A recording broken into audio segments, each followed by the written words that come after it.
There's been a lot of activity in the last couple of weeks between Donald's nominations and some other things going on Capitol Hill. But just want to remind you before I dive in that a lot of this seeming chaos and stress is intentional because we're still 2 months out. This is all at this point theoretical. So I wanted to start with Donald's nomination of Matt Gaetz as Attorney General, and the fact that support for Gates may not be as strong as either we or Donald may have thought at first. Play the clip. My lead source tonight is CNN political analyst and senior political correspondent for the New York Times, Maggie Haberman. And Maggie, you have new reporting on the president-elect's support for Matt Gaetz. Where is his head at on this right now? So, Caitlin, he is not backing off. As you said, he is calling people, senators and others, trying to push Gaetz and 3 other very controversial nominees through once the nominating process actually begins. It hasn't yet, although you'd think that Trump was in office already based on how much talk there is. But he is very focused on getting Gaetz over the line. Privately, he has said in discussions with people that he thinks that Gaetz's chances of getting confirmed are, the odds are less than 50% or less than even. But he is still going to push ahead with it, and he is digging in, and I expect that is going to be the posture for as long as he can hold it. Yeah, so the concern, of course, is that he is going to wear down Senate Republicans like he has been wearing most people down over the last 9 years by continuing to throw temper tantrums and lob threats at people. But, we're learning, some of us did not know this, but or we're learning that Gaetz allegedly paid for sex through a man he refers to as his quote unquote adopted son through his PayPal account to avoid being found out. Merrick Garland, who is allegedly still Attorney General of the United States, woke up from his coma long enough to say what can be interpreted as a warning for the Justice Department.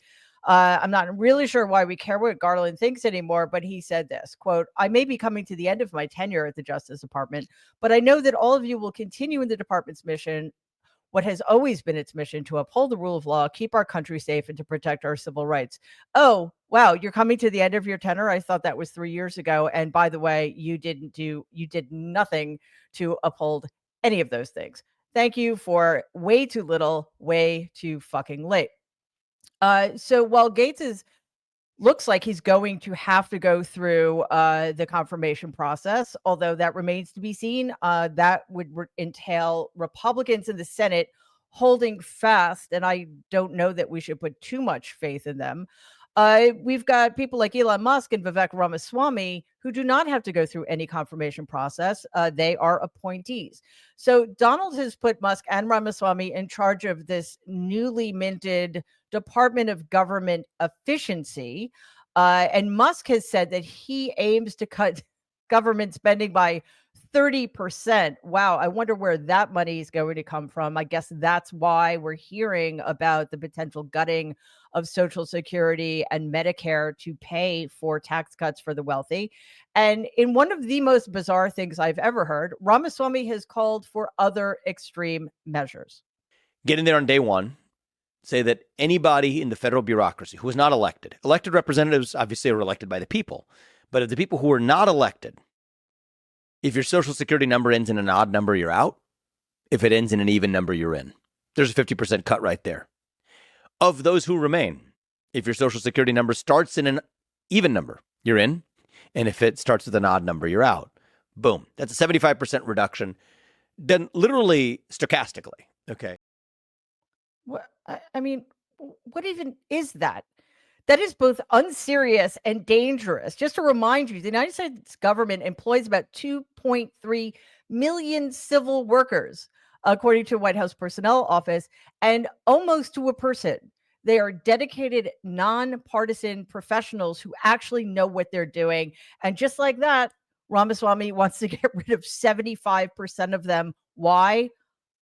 I don't know. Because just to show that all Republicans are equally serious, a bathroom bill is hitting Congress.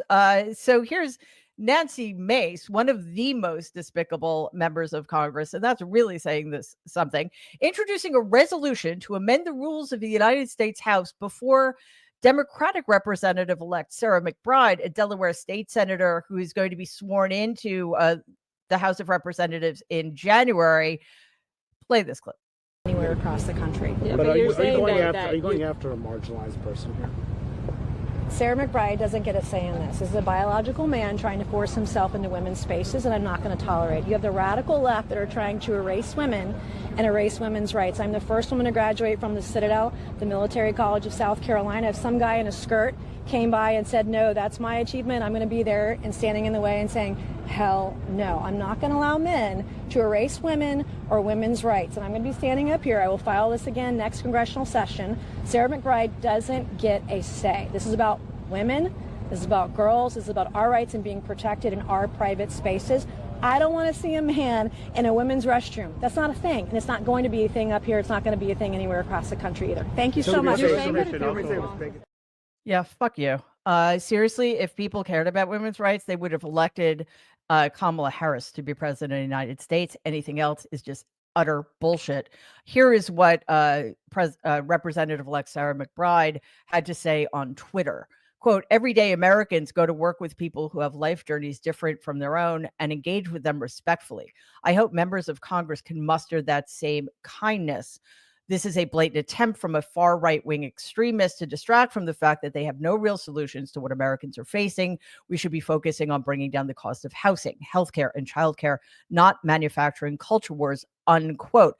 Just as a reminder, we have all sorts of postmortems across the political spectrum saying that it's Democrats' fault for losing because of their woke agenda, when it is literally only the right that trafficked in the kind of culture wars that have been dividing us for years now. So while Mace is focusing on keeping one vulnerable congresswoman from being able to use restrooms in the Capitol building, Congresswoman-elect McBride ran on a campaign to push paid family and medical leave, raise the state minimum wage, and support unions. Do we see the difference here yet? All of this disgraceful nonsense has got me thinking that I really wish our legislative branch and media could push back like this.